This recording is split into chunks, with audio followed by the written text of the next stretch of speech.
भाग्य और पुरुषार्थ में कौन प्रबल है? इसमें दोनों प्रबल है, दोनों की लड़ाई है ही नहीं। बला बलसा विचार दोनों कुश्ती होती हो तो बल बला विचार है। भाग्य का काम अलग है, पुरुषार्थ का काम अलग है। एक तो काम चार है, अर्थ धर्म काम मोक्ष चार पुरुषार्थ है। तो अर्थ में और काम में इसमें प्राग्ञ की मुख्यता है, और धर्म में और मुक्ति में इसमें पुरुषार्थ की मुख्यता है। तो पुरुषार्थ और इसका तो काम है धर्म में और मुक्ति में, और प्रार्थ का काम है धन में और भोग में। इस बात में लड़ाई है ही नहीं, अलग अलग क्षेत्र है।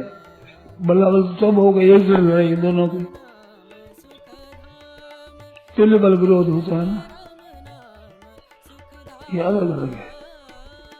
क्या कभी हमारे भाग्य में लिखा हुआ बदला भी जा सकता है? बदला जा सकता है। किस उपाय? भगवान के भजन करने से मुक्ति हो जाए, करने पर सब शुभ अशुभ सब शुभाशुभ फल मोक्ष से कर्म बंध नहीं। संन्यास योग्यता तो हम लोग तो माओ के उसे भगवान में प्राप्ति हो जाए, सब पाप कर्म सब पाप और पुण्य सब खत्म हो जाए और मुक्ति हो जाए, कल्याण हो जाए। और प्राप्त जैसे सकाम से होता है। पुत्र नहीं है तो पुत्रेष्टि करो, धन नहीं तो धनेष्टि करो, यज्ञ करो, उसमें नया बदल हो जाता है। कलम चढ़ जाती है कि नहीं? वृक्ष पर कलम चढ़ जाती है, आम के फल लग जाए, बेर लग जाए, कलम चढ़ लग जाए, प्रारब्ध में कलम लग जाती है और नया फल हो जाता है। आप एक तरफ तो कहते हैं कि सकाम भाव बंधन कारक है, और बंधन कारक है ही तो।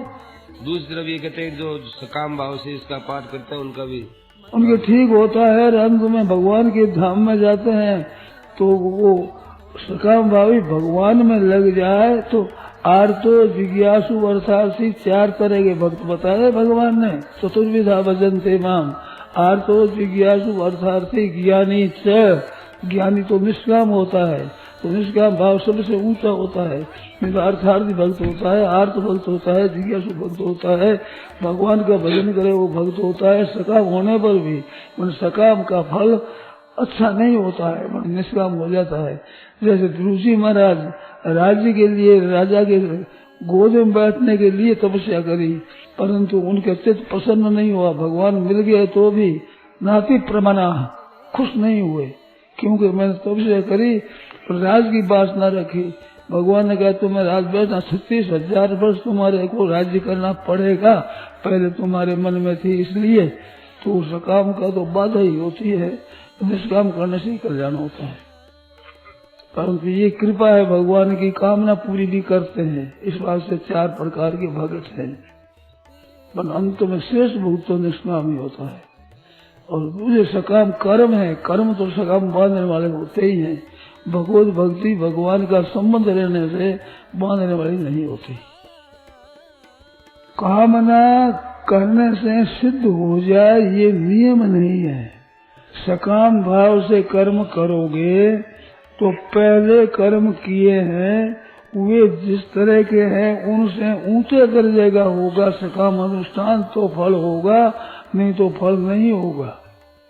पर निष्काम करे जिसका तो फल जरूर अंतर्गत शुद्ध होगा ही, नियम है, परमात्मा प्राप्ति होगी।